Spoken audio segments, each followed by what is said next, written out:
नमस्कार, मैं रवि भारतीय।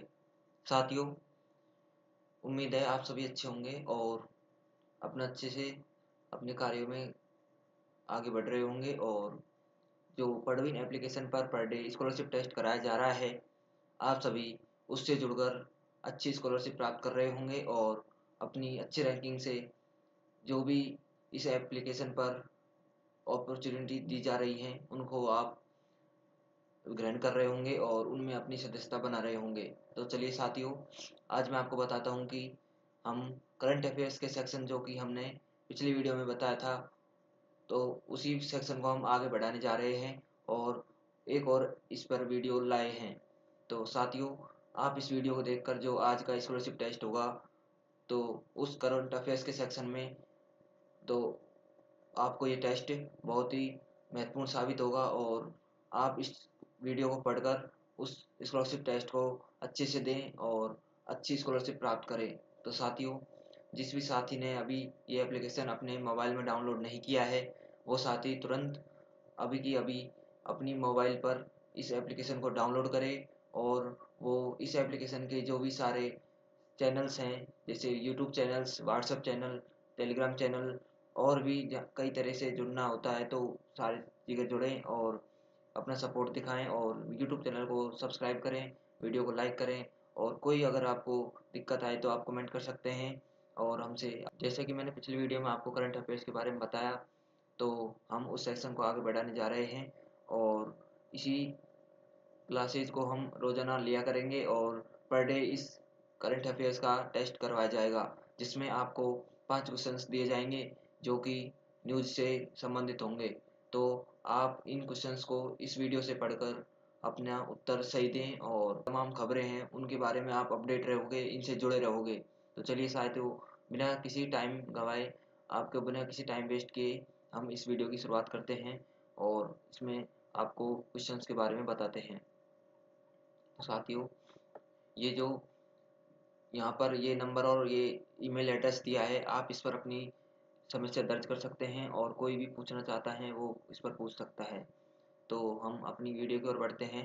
तो साथियों, मैं लेकर आ गया हूँ आपके लिए करंट अफेयर्स का सेक्शन में फर्स्ट क्वेश्चन। तो फर्स्ट क्वेश्चन ये है कि जो हाल ही में निधन हुआ है, जिनका नाम है डेनिस लॉ, उनका संबंध जो है वो फुटबॉल से है। तो उनका फुटबॉल, वे एक फुटबॉल के अच्छे खिलाड़ी थे जो कि उनका अभी अभी अभी निधन हुआ है। तो उनकी मृत्यु जो है वो 84 साल की उम्र में हुई है। यानी कि आज के टाइम पर इन्होंने अपना अच्छा जीवन यापन जिया है और इन्होंने 84 साल की उम्र में अपना जीवन यापन करके और ये मृत्यु को प्राप्त हुए हैं। तो साथियों, ये जो हैं, जो डेनिस लॉ हैं, वो एक फुटबॉल के खिलाड़ी हैं और ये अच्छे खिलाड़ी हैं, प्रसिद्ध खिलाड़ी हैं।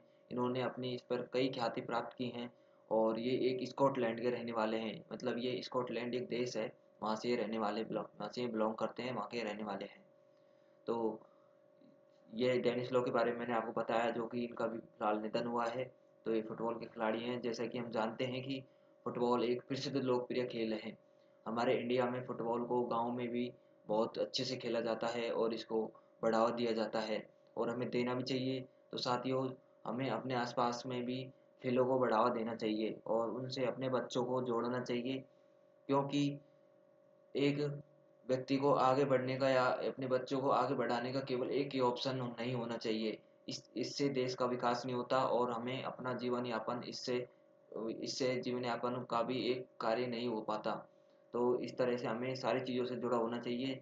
पढ़ाई के साथ साथ, पढ़ाई एक अच्छी बात है कि आप अपने बच्चों को पढ़ाए ज़रूर, क्योंकि पढ़ाने से बच्चे अपना जीवन यापन करने का ढंग सीखते हैं, अपने जीवन में अच्छी उन्नति करते हैं, अच्छे विचार लाते हैं और अपने माँ बाप का नाम रोशन करते हैं। लेकिन आज के समय में खेल भी अपने एक माँ बाप का नाम रोशन करने के लिए, अपनी ज़िंदगी को बेहतरीन बनाने के लिए एक अच्छा जरिया बन चुका है।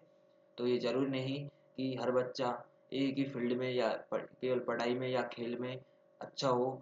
जो जिसमें इंटरेस्ट रखता हो, हमें उसमें उसको बढ़ावा देना चाहिए और उसको उसमें जाने के लिए प्रेरित करना चाहिए। तो इस तरह से फुटबॉल एक खेल है, तो इसमें हम अपने बच्चों को ज़रूर खिलाएं और भी कई तरह के भारत में खेले जाते हैं जो बहुत ही स्टेट लेवल या फिर नेशनल लेवल, इंटरनेशनल लेवल तक भी खेले जाते हैं। तो उन्हें में हमें अपने बच्चों को खिलाना चाहिए और अपने बच्चों को उसमें सहयोग देना चाहिए। तो फुटबॉल जो कि खेल होता है, इसमें 11 खिलाड़ी होते हैं। एक टीम की तरफ से 11 खिलाड़ी खेलते हैं, यानी कि जब ये खेल होता है तो 2 टीमें खेलती हैं, तो उनके टोटल 22 खिलाड़ी इसमें खेलते हैं और वे दोनों तरफ से खेलते हैं। और जैसे कि मैंने आपको बताया, दुनिया का सबसे लोकप्रिय खेल माना गया है। तो इस तरह से फर्स्ट क्वेश्चन का आंसर यहाँ से आ जाएगा, डेनिस लॉ, जिनका निधन अभी फिलहाल हुआ है, तो ये क्वेश्चन आएगा। तो चलिए दूसरे क्वेश्चन की ओर बढ़ते हैं। संचार साथी मोबाइल ऐप दूरसंचार विभाग द्वारा लॉन्च किया गया है। तो साथियों, एक ऐप अभी लॉन्च हुआ है, संचार साथी मोबाइल ऐप। जैसा कि आपको पता है कि आज का समय एक इंटरनेट का ज़माना आ गया है। सारी चीज़ें इंटरनेट से जुड़ी हुई हैं, सभी चीज़ें इंटरनेट पर कनेक्ट हो गई हैं। और इसी से जो है आजकल फ्रॉडबाजी भी आप देखते होंगे, बहुत सारे देखने को मिलते हैं। हम कॉलिंग वगैरह पे भी हमको चेतावनी दी जाती है कि आप अननोन नंबर पर या फिर कोई भी लिंक पर, कोई भी ऐसी चीज़ पर, मतलब गलत ऐसी गतिविधि ना करें जिस पर आपको खतरा हो सकता है। तो अपने मोबाइल पर बेहतरीन पासवर्ड लगाएं, जिसमें आपको यूनिक डिजिट और नंबर्स और कैपिटल स्मॉल अक्षर्स का सारी चीज़ों को ध्यान में रखते हुए अपना पासवर्ड क्रिएट करें। और उस पासवर्ड से ऐसा क्रिएट करें कि वो हैकर अपना पासवर्ड वो सोच भी ना सके और वो उसे ना लगा पाए। तो मोबाइल ऐप जो है वो लॉन्च होते रहते हैं, और ये जो है वो एक संचार साथी मोबाइल ऐप को दूरसंचार एक विभाग है जो उसने इसे लॉन्च किया है। और भारत की डिजिटल कनेक्टिविटी और सुरक्षा को बेहतरीन बनाने के लिए नेशनल ब्रॉडबैंड और मिशन एवं संचार साथी ऐप लॉन्च किया है।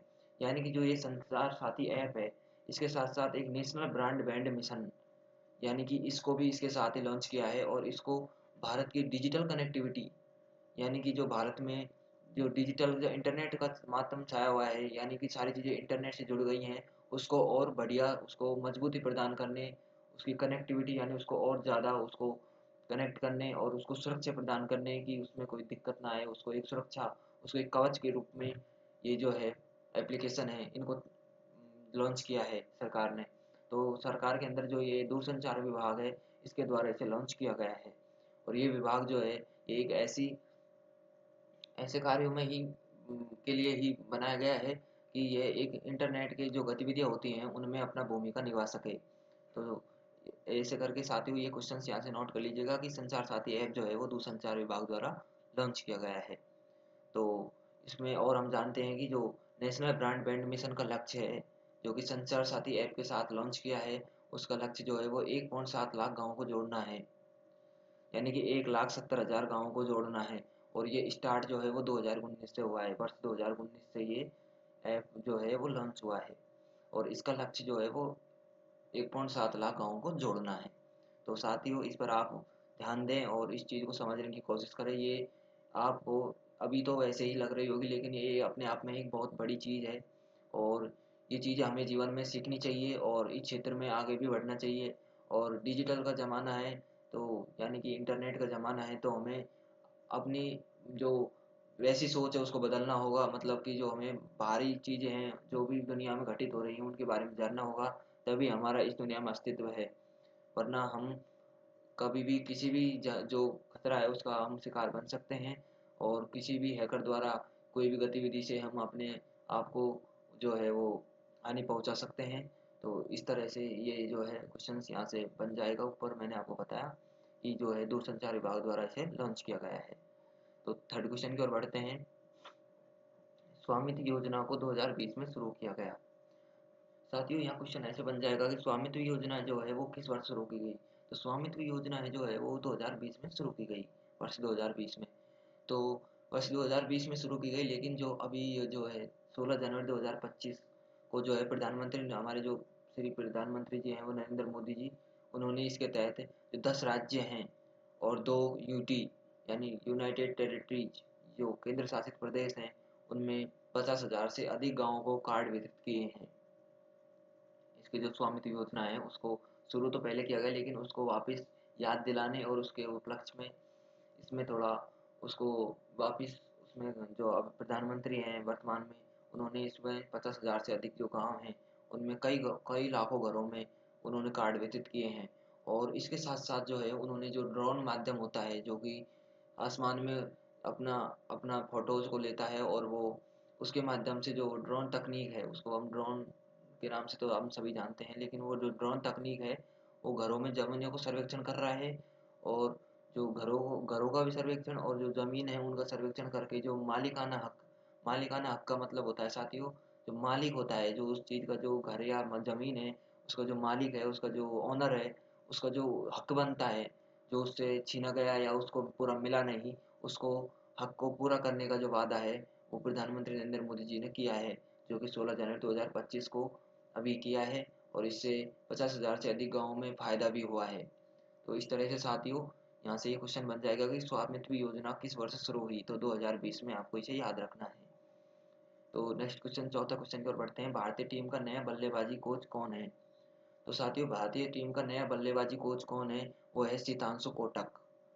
सितांशु कोटक जो है वो भारतीय टीम का नया बल्लेबाजी है, और जो इंडियन मैन क्रिकेट टीम है, जो इंडियन मैन है पुरुष जो क्रिकेट टीम है, उसके जो कोच हैं वो है गौतम गंभीर। पहले राहुल द्रविड़ थे, लेकिन उन्होंने उनके बाद उन्हें चेंज करके गौतम गंभीर को अब वर्तमान का कोच बनाया गया है। और ये जो है वो ये बल्लेबाजी के कोच हैं, और ये सितांशु कोटक को बनाया गया है। और ये जो है सितांशु कोटक जो हैं वो 2014 में सौराष्ट्र टीम के कोच थे।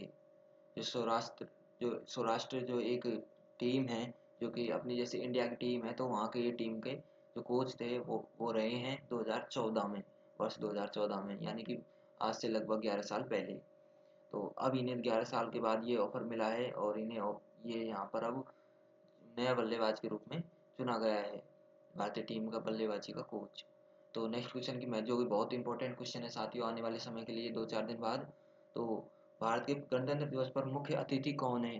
तो साथियों, आपको पता है जनवरी का महीना नई साल लगने के बाद 26 जनवरी आने वाली है, जिस पर हम गणतंत्र दिवस के रूप में मनाते हैं, और इस दिन हमारा संविधान जो है उसको लागू किया गया। और भारत के जो गणतंत्र दिवस है उस पर हर साल नए नए जो देशों से उसके प्रेसिडेंट वहाँ के आते रहते हैं। तो इस साल भी हमारा जो गणतंत्र दिवस है उस पर मुख्य अतिथि के रूप में प्रबोवो सुबियांतो हैं, जो कि इंडोनेशिया के राष्ट्रपति हैं। तो आपको पता है कि 26 जनवरी 2025 जो है वो 76वां अपना गणतंत्र दिवस मनाएगा। इसको अपना 76 साल इस बार पूरे हो गए कि अपनी आज इसको जो संविधान जो है उसको लागू किए हुए, 26 जनवरी 1950 को इसने अपना संविधान लागू किया था। तो ये 76वां गणतंत्र दिवस मनाएगा। और हर वर्ष की तरह जो भारत की राजधानी है, कैपिटल है दिल्ली, उसमें जो कर्तव्य पथ है वहाँ पर भव्य परेड का आयोजन किया जाएगा, जिसमें नरेंद्र मोदी, राष्ट्रपति द्रौपदी मुर्मू जी और सारे वहाँ जो उसके मंत्री हैं वहाँ पर वो मौजूदगी में होंगे, और उसको उस कार्यक्रम का आयोजन में अपनी अहम भूमिका निभाने में कार्यरत होंगे। तो वहाँ पर जो है वहाँ अब इस टाइम जो अब 26 जनवरी आएगी उसमें इंडोनेशिया के प्रेसिडेंट प्रबोवो सुबियांतो को आयोजित किया जाएगा, उनको आमंत्रण दिया गया है और वो आएंगे। तो भारत के अंदर जो गणतंत्र दिवस के रूप में चीफ गेस्ट के रूप में जो है इंडोनेशिया के प्रेसिडेंट जो है वो चौथी बार आ रहे हैं, यानी कि जो इंडोनेशिया देश है उससे वहाँ के प्रेसिडेंट जो हैं वो चौथी बार यहाँ पर अब की बार आ रहे हैं। ये जरूर नहीं है साथियों कि यही प्रेसिडेंट चौथी बार आ रहे हैं, ऐसा नहीं है। ये क्रम के अनुसार यहाँ पर ये रैंकिंग दी गई है चौथी। जैसे कि पहले वहाँ उस पद पर कोई और दूसरा राष्ट्रपति रहा होगा, लेकिन जो क्रम है, यानी कि जो पहली बार, दूसरी बार, वो चौथी बार, इस तरह यहाँ पर चौथी बार ये अब यहाँ पर आ रहे हैं। तो ये करके ऐसे करके साथियों यहाँ पर ये अपने क्वेश्चंस पांचों आपको नोट करने हैं। तो यहाँ पर ये क्वेश्चन पांचों बन जाएगा कि भारत के गणतंत्र दिवस के मुख्य अतिथि कौन है? वो है प्रबोवो सुबियांतो, इंडोनेशिया के जो कि राष्ट्रपति हैं। तो चलिए साथियों, ये ऐसे करके मैंने आपको ये 5 क्वेश्चंस बताए, और बहुत बहुत धन्यवाद वीडियो देखने के लिए। और आपको अगर कोई दिक्कत हो एप्लीकेशन वगैरह में या वीडियो वगैरह में तो आप कमेंट कर सकते हैं। वीडियो को लाइक करना